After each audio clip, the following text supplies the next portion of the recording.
Hi, வணக்கம். இன்னொரு வீடியோவோடு வந்திருக்கிறேன். இந்த வீடியோவை பாருங்கள், ஆள் யாருன்னு பாருங்கள் முதல்ல, பிறகு நான் மிச்சத்தை சொல்கிறேன். சரியா?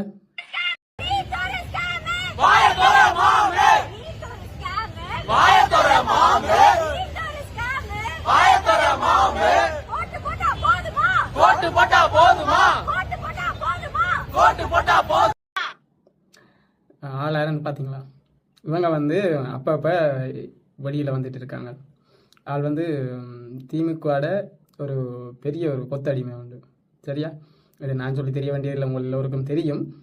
இருந்தாலும் நான் சொல்கிறேன். என்னண்டா அப்போ வெளியே வராங்க, ஏதோ தன்னால் முடிஞ்சதுன்னு சொல்லி வாயை போட்டு குளறிட்டு போயிடுறாங்க. சரியா? உண்மையிலேயே இவ்வளவோ நல்ல விஷயங்கள் நடக்குது, அதை பற்றி பேச காணையில். சரியா?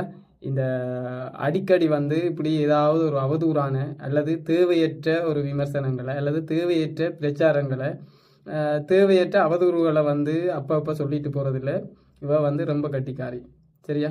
உண்மையிலேயே ஒரு தமிழகத்தில் நடக்கக்கூடிய நல்ல விஷயங்களை, தேவையான விஷயங்களை, மக்களுக்கு பயனுடைய விஷயங்களை சொன்னால் உண்மையிலேயே எல்லாரும் வாழ்த்தி நல்லபடி பார்த்துக்கொள்வாங்க. ஆனால் இவங்க செய்கிறது எல்லாமே தேவையில்லாது. கொத்தடிமையாக இருக்கத்தான் வேணும், இல்லையண்டு இல்லை, நான் சொல்ல வரையில் இல்லையண்டு. ஏண்டா 53 வருஷமாக 55 வருஷமாக இருக்கிற ஒரு கட்சியை வந்து சடாரண்டு தூக்கி போட்டுட்டா அது கொஞ்சம் வலிக்கும் தான், இல்லையா? ஆனால் அதுக்காக இப்படியெல்லாம் கொத்தடிமையாக இருக்கணுமன்றது இல்லை. சரியா? அவங்க வந்து ஆட்சிக்கு, தமிழக வெற்றிக்கழகம் ஆட்சிக்கு வந்து ஒரு 41 நாள் தான் ஆகுது. அதுக்கிடையில் வந்து அவங்களுக்கு எதிராக தேவையில்லாத வார்த்தைகளை விட்டு ஆர்ப்பாட்டங்கள் செய்து, இதெல்லாம் என்ன இது? இந்த ஆர்ப்பாட்டங்களை வந்து நீங்கள் இதுக்கு முன்னுக்கு இருந்த 5 வருஷத்தில் செய்திருந்தீங்களான்டா அந்த நீங்கள் சொல்கிற விஷயங்கள் எல்லாம் சரியாக தானே நடந்திருக்கும். நீட்டை பற்றி நீங்கள் கதைக்கிறீங்க, அதுக்கு முன்னுக்கு இருந்த 5 வருஷத்தில் என்ன செய்வீங்க? வாயத்திறங்கன்னுங்க நேற்று திறந்து விட்டு பார்த்தனீங்க தானே. சும்மா தேவையில்லாமல் கத்தி கூச்சலிட்டு உங்களோட வாயை நீங்களே நாரடிச்சிடாதீங்க. சரியா?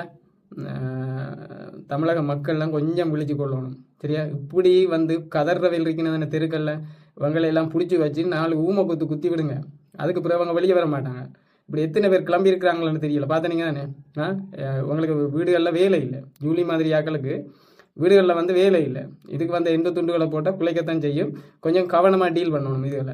இதுகள்லாம் விஷங்கள் விளங்குதா? இந்த ஆட்சிக்கு வந்து விஷம்ன்றது இதுகள்ல. எதிர்கட்சியில் இருக்கிறவனுகள் எல்லாம் விஷம் இல்லை, இதுகள்லாம் விஷங்கள். இதுகளை கொஞ்சம் கவனித்து வச்சுருந்தா தான் நல்லா இருக்கும். சரியா? 4 ஊமை வடிவா குத்தினீங்களா சரியாக இருக்கும். சரியா? நான் உண்மையிலே ஈழத்தை வந்தேன், இருந்தாலும் எனக்கு தமிழகத்தின் ஆட்சி மாற்றம், தமிழகத்தின் அரசியல் வந்து பிடிச்சிருக்குது. அதால் தான் நான் அதை பற்றி பேசுகிறேன். என்னுடைய பகுதி பிடிச்சிருந்தா என்னை பின்தொடருங்க. சரியா?